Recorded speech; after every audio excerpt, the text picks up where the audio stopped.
안녕하세요. 저는 호남대학교 신문방송학과 3학년에 재학 중인 이영주라고 합니다. 네, 반갑습니다. 안녕하세요. 저는 조선대학교 신문방송학과 재학 중인 이우현이라고 합니다. 네, 반갑습니다. 환영합니다.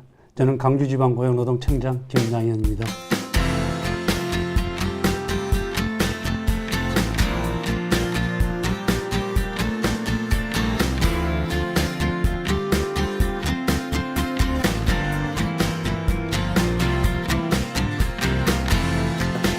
뵙게 돼서 먼저 영광스럽고요. 먼저 제가 첫 번째 질문 하나 드려볼게요. 사람들은 흔히 노동청이라고도 하고 또 홈페이지 보면 고용노동부라고도 하는데 어떤 표현이 맞는 표현인지가 궁금합니다. 예, 강주지방고용노동청이 가장 정확한 표현입니다. 그도 그럴 만한 것이 저희 노동부는 1981년에 노동부로 승격되어 오다가 2010년 7월경에 고용노동부로 바꿨습니다. 그렇기 때문에 일부 사람도 아직 노동부라고 부르기도 하고 또 고용노동부라고 부르기도 합니다만은 고용노동부가 정확한 표현이 맞습니다. 그러면 지역의 전반적인 고용 상황이나 노동 실태 등에 대해서 전반적으로 관리 감독을 하시잖아요. 예. 지역 내에는 얼마나 많은 기업이 있고 또 거기에 종사하는 근로자들은 얼마나 될까요, 혹시? 예. 우리 강주청은 전라남북도, 그 다음에 강주시, 제주도 이렇게 지역을 관할하고 있습니다. 이 지역에 있는 사업체 수는 약 한 20만 3천 개 정도 되는데 전국의 한 10% 비중을 차지하고요. 이 사업장에서 일하시는 근로자분들, 아까 말씀드린 종사자들은 약 한 150여 명 정도 됩니다. 이 숫자도 전국에서 약 한 10.3% 비중을 차지하기 때문에 전반적으로 우리 강주청 관할 내에 한 10% 비중의 사업장과 근로자들이 종사하고 있습니다. 네. 그런데 이런 조사들은 어떻게 진행되는지가 좀 궁금해졌어요. 기간이랑 조사 방법은 어떻게 진행되는지 여쭤봐도 될까요? 예, 고용노동 행정에서 가장 중요한 것이 통계입니다. 그래서 저희들이 주기적으로 통계를 항상 조사하고 있습니다. 크게 우리 노동시장에 관련 통계는 가구를 살피는 가구조사하고 사업체를 살피는 사업체 조사가 있는데 저희 고용노동부는 후자 쪽을 주로 하고 아까 말대로 가구조사는 주로 통계청 자료를 많이 활용합니다. 그래서 저희들이 주기적으로 기업 사업체를 방문하거나 또는 전화로 이렇게 각종 근로 조건 등에 대해서 물어봅니다. 그래서 그 자료를 바탕으로 저희들이 분석을 해가지고 주기적으로 발표도 하고 있고 또 정책에 반영하고 있습니다. 그런데 이렇게 조사만 하고 끝나는 게 아니라 관리하고 또 감독까지 하시잖아요. 예. 근데 만약에 열악하거나 근로 규정에 맞지 않는 현장들이 발견이 되면 어떻게 관리 감독을 하실까요? 예, 우리 고용노동부 업무 중에 가장 중요한 중 한 축이 기항에 들어와 있는 일하는 근로자들의 근로조건 보호가 굉장히 중요합니다. 일단 임금이라든지 근로시간 또 산업안전 이 문제에 대해서는 저희들이 정기적 또는 주기적으로 매번 점검과 감독을 실시하고 있습니다. 특히 여러분들 같이 청소년들이 사회초년생들이 노동권에 대해서 아직 잘 모르지 않습니까? 그런 경우는 그들의 권리보호 침해가 되지 않도록 그런 가능성이 높은 사업장에 대해서는 저희들이 주기적으로 감독을 하고 있고요. 또 여러분보다 조금 더 이제 이하 세대 고등학생들, 청소년들이 일하는 편의점이라든지 커피숍이라든지 이런 곳에 대해서는 임금 체불 또는 근로계약 체결 여부 또는 최저임금을 잘 주고 있는가 등등이 항상 문제가 될 수 있기 때문에 그런 사업장들도 저희들이 정해놓고 주기적으로 감독하고 있습니다. 금년만 해도 그런 사업장들 한 250군데 정도를 저희들이 이미 점검해가지고 법 위반 사업장에 대해서는 일정한 우리가 사법 처리도 하고 행정 조치도 취했습니다. 최저임금의 위반사 경우에는 그것은 사법 처리가 됩니다. 또 우리가 근로계약을 정확하게 명시했다든지 근로 조건을 서면으로 작성해가지고 이렇게 교부를 하다든지 이런 경우에는 과태료를 부과합니다. 그래서 과태료 같은 경우를 행정 조치라고 하고 아까 말씀대로 형사 처벌을 받을 수 있는 경우 벌금 정도 이상을 받을 수 있는 경우를 사법 조치라고 합니다. 예. 청장님께서 아까 전에 대학생을 살짝 언급을 해주셨는데 아무래도 저희가 대학생 신분이다 보니까 청년들의 취업에 대해서 좀 관심이 가고 또 이제 관련이 깊어요. 네. 현재 지역 내 청년들의 취업률이나 또 취업 현황은 또 어떻게 되는지 저희가 알 수 있을까요? 사실 좀 우리 지역이 그리 좋지 못합니다. 우리 지역 청년 고용률, 실업률보다 고용률이 중요하죠. 얼마나 많이 청년들이 취업하고 있는가 이런 것을 다른 우리 특광역시하고 비교를 해봤을 때는 우리 지역이 조금 낮습니다. 전국 평균이 이렇다면 10명 중에 4명 이상이 취업하고 있다면 우리는 채 4명이 못 됩니다. 3.75. 그렇기 때문에 좀 낮은 편이고요. 그보다 더 심각한 문제가 있습니다. 즉 취업도 되지 않고 또 취업을 위해서 어떤 적극적인 노력도 하지 않는 소위 비경활 인구라고 하지 않습니까? 경제활동을 적극적으로 하지 아니한 사람들. 이런 사람들의 비중이 저희들이 전국 평균에 비해서도 좀 높습니다. 전국 평균이 한 50% 초반이라면 저희들은 약 60%에 육박하고 있습니다. 그렇기 때문에 비경활 인구가 많다는 것은 취업을 포기하고 이렇게 숨어 있는 그냥 별거 하지 않으면서 놀고 있는 그런 구직자가 많다는 뜻이죠. 예. 그러면 광주 지역의 청년 일자리 정책의 전반적인 부분에 대해서 좀 알고 싶어요. 어떤 정책들이 있고 또 지금 그 정책들이 어떤 단계를 밟고 있는지에 대해서 한 말씀 부탁드려도 될까요? 네. 사실 청년 일자리 정책은 청년 일자리 문제는 어제 오늘의 문제가 아니지 않습니까? 정부에서도 거의 해마다 한 2조 정도 어마어마한 수천만 숫자죠. 또 각종 정책이라는 게 한 50여 개의 가지가 있을 정도로 복잡하고 많습니다. 그럼에도 불구하고 청년의 어떤 그 일자리 상황이 그렇게 썩 나아지고 있지 않다는 점에서는 저희를 또 상당히 통감하고 있습니다. 그러나 청년 일자리 정책 크게 한 대여섯 종류로 쪼개볼 수 있습니다. 우선 첫째 하나가 우선 내가 무엇을 해야 할지 잘 모르다. 이런 사람들에서는 진로 지도를 해주고 그 다음에 아직 일자리 취업으로 바로 본격적으로 들어가기는 좀 어렵고 한번 이것저것 해보면서 내가 일을 좀 찾아봐야 되겠다. 이런 일과 관련된 경험을 제공하는 그런 프로그램이 있고요. 그다음에 전문적으로 내가 이걸 한번 해보겠다. 그런데 여기에 대한 내가 직무 능력이 아직 안 됐으니까 훈련을 한번 받아보겠다. 그런 경우에 직업 훈련을 저희들이 제공하고 있고, 그다음에 일단 취업을 하긴 하는데 기업체에서 일정 요건에 저희들이 그 인센티브를 줍니다. 이런 청년들을 취업시키면은 일정 기간 너희들이 보조금을 주겠다 저희들한테. 그러면 저희들이 그런 취업 관련 각종 그 보조금을 지급하는 경우도 있고, 그다음에 저희들이 이제 뭐 가장 기본적인 거죠. 이 사업장들의 정보를 쭉 파악했다가 여러분들과 상담을 해갖고 알선을 해주는 취업 알선이 있습니다. 그 다음에 이제 마지막으로 난 취업보다도 내가 한번 창업을 한번 해보겠다. 그런 학생들을 위해서는 저희들이 창업 프로그램이 있습니다. 저희들 말고도 강주시도 있고 또 우리 중소기업청도 있고 여러 공공기관들이 있습니다. 그런 곳에 또 저희들이 소개를 해가지고 적당한 알맞은 프로그램을 또 소개하기도 합니다. 예. 이렇게 6가지 정도의 정책과 프로그램들이 있는데 이 프로그램들로 취업에 성공하거나 효과를 거둔 사례들이 있을까요? 물론 있죠. 수치상으로 보면은 저희 정부 정책 프로그램에 들어온 사람들 중 한 60에서 70%는 일단 취업은 합니다.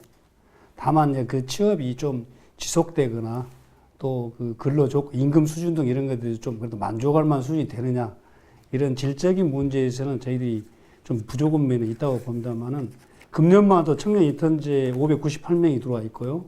또 취업 성공 패키지에 1796명이니까 이 숫자 100%는 못 되더라도 이 중에서 한 60 내지 70% 일단 그 취업을 하기 때문에 양적으로는 뭐 그런 대로 성과를 내고 있다고 봅니다. 단적인 하나 예를 들면은 실업급여 수급을 그동안 쭉 받아오던 한 25세의 그 장애인 청년이 있었는데 장애인 그 고용촉진공단이라고 있습니다. 강주에. 거기에다가 저희들이 또 직업훈련을 이렇게 연계시켜가지고 거기서 한 6개월 훈련 후에 취업을 하게 됐습니다. 그래서 장애인으로서 그냥 그 수급만 봐도 되지만 자신이 적극적 사회사 활동을 한번 해보겠다 해가지고 직업훈련을 받고 이렇게 취업한 경우도 있습니다. 그래서 일단 저희들이 여러 가지 그 정부 프로그램이 있지만은 한번 저희 고용노동센터라든지 또 워크넷 등이 들어와서 방문해 보시고 상담을 받으시면 최소한도 기본적인 정보는 얻을 수 있다고 생각합니다. 근데 이렇게 많은 정책들이 있고 성공한 정책도 있잖아요. 그런데 실제로 청년들이 실감하지 못하고 있는 정책들이 많은 것 같아요. 여기 현재 청년 일자리 제도와 정책들에 개선되어야 될 부분이 뭐가 있을까요? 그 조금 전에도 제가 더 언급했습니다만은 결국 질적인 면이죠. 예. 지금 이제 저희들이 쭉 청년들 의견을 한번 들어는 봤습니다만은 모두 일반화시킬 수 없겠지만 대체로 집약을 해보니까 몇 가지 정도 얘기를 하는데, 첫째, 정부 프로그램이 너무 획일적이다. 또 백과점식으로 너무 나열돼 있고, 또 결국 프로그램을 위한 프로그램 운영 아니냐, 형식적으로 운영된다. 뭐 이런 지적들이 있었습니다. 일단 뭐 일면 충분히 있을 수 있는 지적이라고 봅니다. 그래서 조금 이렇게 고치려고 지금 노력 중입니다만은, 정부 정책이라는 것이 크게 변화를 한 번씩 팍팍 주기는 어렵거든요. 조금씩 미세 조정하고 있습니다.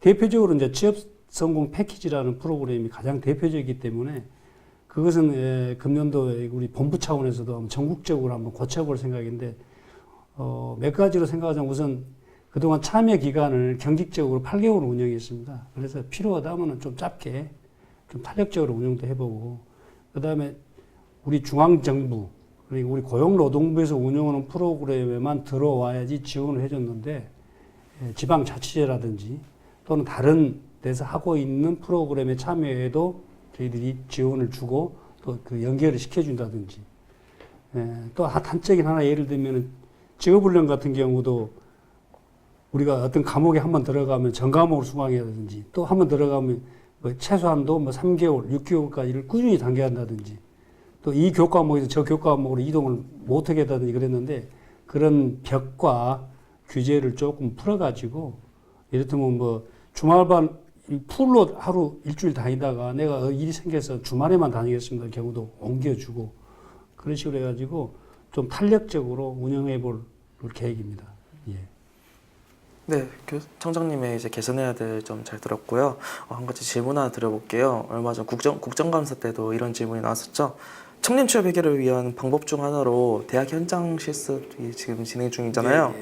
근데 그 대다수의 사업체에서 실습비를 체불하는 경우로 인해서 학생과 사업체 간의 갈등을 겪는 경우를 좀 많이 목격을 했어요. 이러한 실습 기간에 대한 관리 감독이나 가이드라인 개선에 대해서 혹시 어떤 계획이나 대안을 가지고 있는지 한번 여쭤봐도 될까요? 예, 좀 가슴 아픈 얘기죠. 예, 일부 기업에서 그 일 수련 목적으로, 원래는 이게 이제 교육이라든지 훈련이 중점을 두고 해야 할 것임에도 불구하고 단순 노동력으로 취급해가지고 학생들을 이렇게 잘못 취급하는 사례가 왕왕 우리 뉴스에 보도되고 했는데, 저희 책임을 통감합니다. 어떻든 간에 이 일을 경험하는 청년들이 여러 가지 그 사회 초년생이다 보니까 취약한 면은 사실입니다. 그래서 이걸 좀 저희들이 이제 개선해보고자 기업에다가 이 정도는 지켜야 된다는 그 가이드라인을 보호 지침을 만들어가지고 금년 2월부터 지금 적극적으로 홍보도 하고 교육도 하고 있습니다. 주 내용을 보면은 우선 얼마 동안 거기서 그 현장 실습할 것인가 기간을 분명히 명시하고, 그 다음에 금품을 지급한다 안 된다, 어떤 경우에는 준다 안 준다, 그런 것들을 아예 명시화되고, 또 가게 되면 막연하게 막 이렇게 전혀 생각지도 않은 다른 일을 시키는 게 아니라 정확하게 내가 교육과 훈련에 도움될 만한 업무 내용을 협약으로 문서화 시켜가지고 그걸 서로 교부해가지고 학교, 학생, 수련하는 그 기관 이렇게 나눠갖게 의무화를 했습니다. 그 다음에 하나가 그동안 근로시간에 대해서 저희들이 생각을 좀 내보였는데, 명확하니 근로기준법에 대해서 일 8시간은 초과하지 마라. 주 40시간을 지켜라. 이것도 규정을 했고요. 또 사업주가 임의로 수련 내용을 바꾼다든지, 또는 그 상당히 유해 작업에 사전 교육도 없이 이렇게 보낸다든지 그런 것들을 못하도록 각종 규정을 만들어 놨습니다. 이제 문제는 결국 이걸 잘 정착되도록 해야 되는데, 아직 기업 현장에서는 이게 그렇게 빨리 수용은 되고 있지 않습니다. 그래서 저희들이 그 교육과 홍보를 하고 있고, 또 중요한 점이, 그래서 학교에서 관심을 가져줘야 됩니다. 자기 학생들 보내놓고 내버려 둘 것이 아니라 주기적으로 한번 찾아보고, 그 다음에 마지막으로 중요한 것이 학생들 스스로 그런 확고한 그 노동권에 대한 인식을 가져야 된다는 것이죠. 그래서 요즘 뭐 앱에 많이 나왔지 않습니까? 뭐 청년 정책 사용 설명서라든지, 그 말은 곧 근로기준법 바로 알기인데, 그걸 앱으로 잘 만들어 놓은 경우도 있더라고요. 그런 것도 보면은 아마 여러분들처럼 사회초년생들이 일 경험 과정에서 사업주로부터 부당한 대우를 받지 않는데 나름 도움이 될 수 있다고 생각합니다. 네, 이렇게 가이드라인도 나오고 어플리케이션도 있는데 저희가 취업이 어려워지다 보니까 주변에서도 창업에 대한 관심도 많이 늘고 이렇게 시대가 변하고 있잖아요. 그러다 보니까 취업이든 창업이든 선호하는 직업의 종류가 많이 바뀌고 있는 것 같아요. 과거와 비교했을 때 지금의 트렌드는 어떤 것 같으신가요? 저도 사실 직업, 고용 이런 문제 하지만은 자신 있게 얘기할 수는 없습니다. 현재 저희들이 고용정보원에 등재된 직업의 수가 약 한 2만여 가지 된다고 그래요. 우리나라 경우도. 어떻든 간에 전통적 직업이라고 하면은 그동안에 그 좀 표준화된 거 아니겠어요? 그 전형적인 사업장에서 이렇게 뭐 몇 시부터 몇 시까지 근로하고 등등 그런 게 됐지만은 지금은 소비자가 또 이제 이게 중심이 된 세상이다 보니까 그렇게 다품종, 소량 생산 위주로 분명히 옮겨가고 있고 게다가 지금은 이제 또 제4차 산업혁명이라 해갖고 IT와 결합된 새로운 직업들이 창출되고 있습니다. 그렇기 때문에 과거 저희들 같이 이렇게 사무실에 앉아서 뭐 9시부터 6시까지 근로하고 뭐 그러한 전형적인 일자리는 앞으로 표준적인 일자리 이런 것들은 좀 줄어드는 추세고 새로운 직업들 그러니까 소비자들의 수요에 맞춰서 그때그때 응대해 줄 수 있는 그런 비정형화된 일자리들 뭐 웨딩 플래너 여러분 잘 아는 웨딩 플래너라든지 또 병원의 뭐 코디네이터 같더라든지 뭐 이제 나중에 또 좀 얘기했으니까 또 융복합 산업에 맞추는 뭐 그런 뭐 닥터 셰프라든지 뭐 여러분도 잘 아는 것도 드론 조종사라든지 또 이제 우리 SNS라든지 우리 IT에서 나오는 각종 정보들을 빅데이터라고 하잖아요. 그걸 잘 분석해 가지고 그걸 의뢰하는 사람한테 정확히 맞춤형 정보 분석을 해주는 그런 빅데이터 분석가 또 뭐 일단 뭐 컬러를 그 개인에게 정확히 맞춰주는 퍼스널 컬러 이렇게 코디네이터 이런 우리가 상상할 수 없는 직업들도 분명히 있다고 봅니다. 그래서 앞으로 개인의 선호가 중요해지고 취향이 다양해짐으로써 그런 맞춤형 그런 비전형적인 일자리들이 분명히 많이 생겨나고 있는 건 사실인 것 같습니다. 기왕에 있는 제조업에 정보통신의 기술이 결합된 것이죠. IoT 기술이. 사물 인터넷 들어보셨죠? 네. 예. 그게 전형적인 얘기겠죠. 이렇다면 지금 구글이 IT 기업체지만 자동차 업계를 향후 주도할 사업체로서 가장 지금 주목을 받고 있거든요. 네. 이제는 이렇게 뭐 기아나 현대나 이런 데는 이런 동력 장치 달린 차만 만드는 것이고 결국 그 차를 종합적으로 커넥티카로 만들어 가지고 운용을 하려면 IT 기술이 접목돼야 됩니다. 그래서 삼성도 이번에 그 하만이라는 그 전장 사업 그 차를 인수를 했지 않습니까? 그러듯이 앞으로 이런 그 IT 정보통신의 인력들이 이 수요가 굉장히 많이 늘어나고 단순한 이렇게 컴퓨터 전문가가 아니라 그런 기왕의 것들과 접목시킬 수 있는 그런 IoT 기술이 수요가 굉장히 많이 늘어날 거로 봅니다. 그래서 이런 부분을 아마 준비하시면 좋은데 어쨌든 간에 각자 가지고 있는 자기의 전문 분야에 IT 기술을 접목시키는 이런 쪽으로 많이 공부를 좀 하는 것도 좋고요.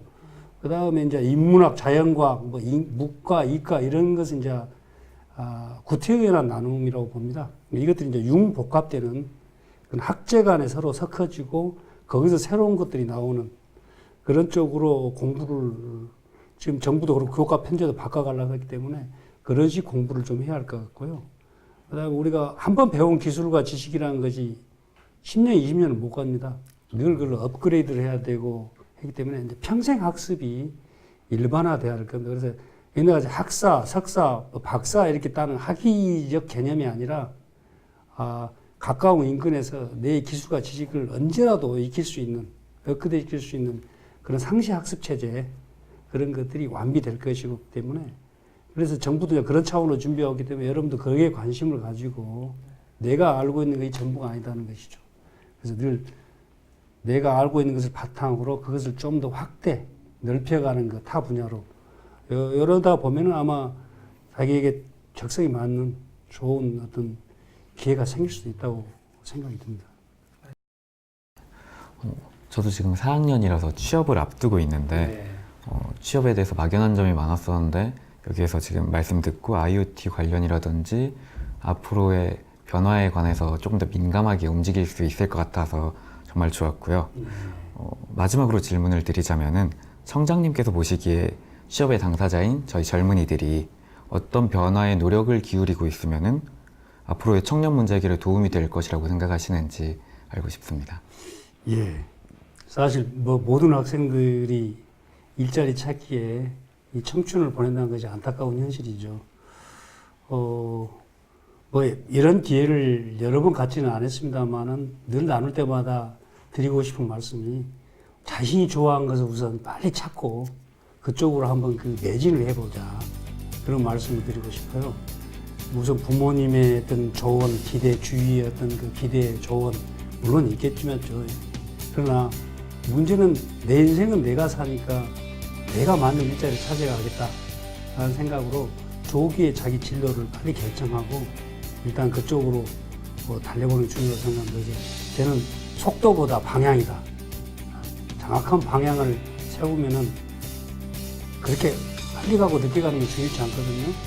그렇지 않습니까? 우리가 화살을 쏘면은 반영만 정확하면 약간 빗나가더라도 0.조선 맞추지만은 전혀 엉뚱한 데로가 있으면은 시행착오가 하지 않습니까? 그래서 저는 항상 너무 조급하게 서두르지 말고 방향이다. 정확한 나에 맞는 것을 잘 가늠해 가는 것.